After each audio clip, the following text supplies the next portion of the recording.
राजकीय वर्तुळातून विधानसभा निवडणुकीची धामधूम सुरू झाली आहे। असं असतानाच राज्यात तिसरी आघाडी स्थापन करण्याचे प्रयत्न सुरू झाले।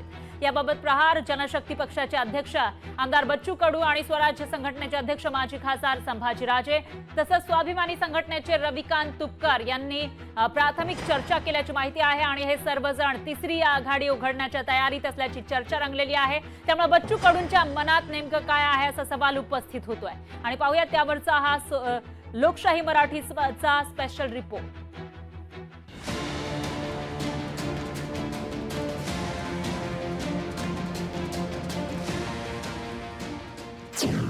बच्चू कडूंच्या मनात काय? बच्चू भाऊ महायुतीत की महायुती बाहेर? तिसरी आघाडी की फक्त इशारेबाजी? प्रहारचे नेते बच्चू कडू यांच्या मनात काय आहे असा प्रश्न निर्माण झालाय। आपण महायुतीत नसल्याचं बच्चू कडूंनी जाहीर केलंय। एकनाथ शिंदेंसोबत सुरत गुवाहाटी फिरून आलेल्या बच्चू कडूंनी सरकारला पाठिंबा दिला। नुकत्याच झालेल्या विधान परिषद निवडणुकीतही त्यांनी शिवसेनेला मतदान केलं, पण आता अचानक ते आपण महायुतीत नसल्याचं सांगू लागले। महायुती आणि महाविकासशी समान अंतर ठेवून वेगळ्या आघाडीचा विचारही त्यांनी बोलून दाखवलाय। शेतकऱ्यांच्या मागण्या सरकारनं मान्य केल्यास आपली जागा महायुतीला देण्याची घोषणाही त्यांनी केली। आम्ही महायुतीला पत्र देणार आहोत। त्याच्यामध्ये शेतकऱ्यांचे मुद्दे, दिव्यांगांचे मुद्दे आणि युतीनं जर ते कबूल केलं आणि घोषणा केली तर माझी सीट बच्चू कडू आमदारकी लढणार नाही, ते युतीला देणार, माझी स्वतःची। त्यांनी जर आमच्या मागण्या पूर्ण केल्या तर। बच्चू कडूंनी घेतलेल्या भूमिकेवर शिवसेना नेते शंभूराज देसाईंनी बच्चू कडूंची समजूत काढण्याचा प्रयत्न केला। बच्चू कडू असा कोणताही निर्णय घेणार नाहीत असा विश्वास शिवसेनेनं व्यक्त केलाय। बच्चू भाऊंनी ज्या वेळी त्यांचे प्रश्न मांडले त्या प्रश्नाला सकारात्मक प्रतिसाद माननीय शिंदे साहेबांनी दिलेला आहे। मला एवढंच सांगायचं आहे, बच्चू भाऊ महायुतीमध्ये राहतील।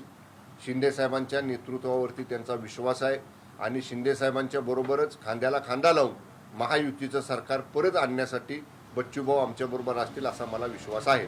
शेतकरी प्रश्नावर सरकारची कोंडी करून बच्चू कडू सहानुभूती मिळवण्याचा प्रयत्न करत असल्याचा संशय विरोधकांना आहे। बच्चू कडूंच्या ज्या मागण्या आहेत त्याच मागण्या विरोधकांच्याही असल्याचं अनिल देशमुखांनी सांगितलंय।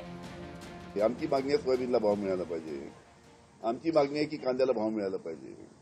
या सगळ्या मागण्या शेतकऱ्यांच्या आहेत। त्याच्यासाठी आमचा महाविकास आघाडीचा दरवेळेस आम्ही लढत राहतो। विधानसभेमध्ये सुद्धा हा प्रश्न, शेतकऱ्यांचा प्रश्न आम्ही महाविकास आघाडीच्या माध्यमातून लावून धरला।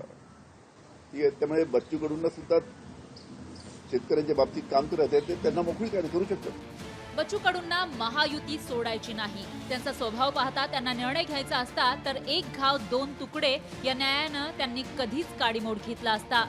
बच्चू कडूंचे सध्याचे इशारे म्हणजे दबाव तंत्र असून राजकीय मागण्या पदरात पाडून घ्यायच्या, शिवाय शेतकऱ्यांच्या मनात सहानुभूती निर्माण करायची असा दुहेरी हेतू असल्याचं सांगितलं जातंय।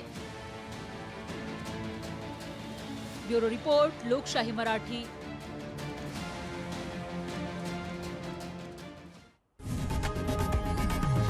लोकशाही मराठी ऐका, पहा, जागरूक रहा।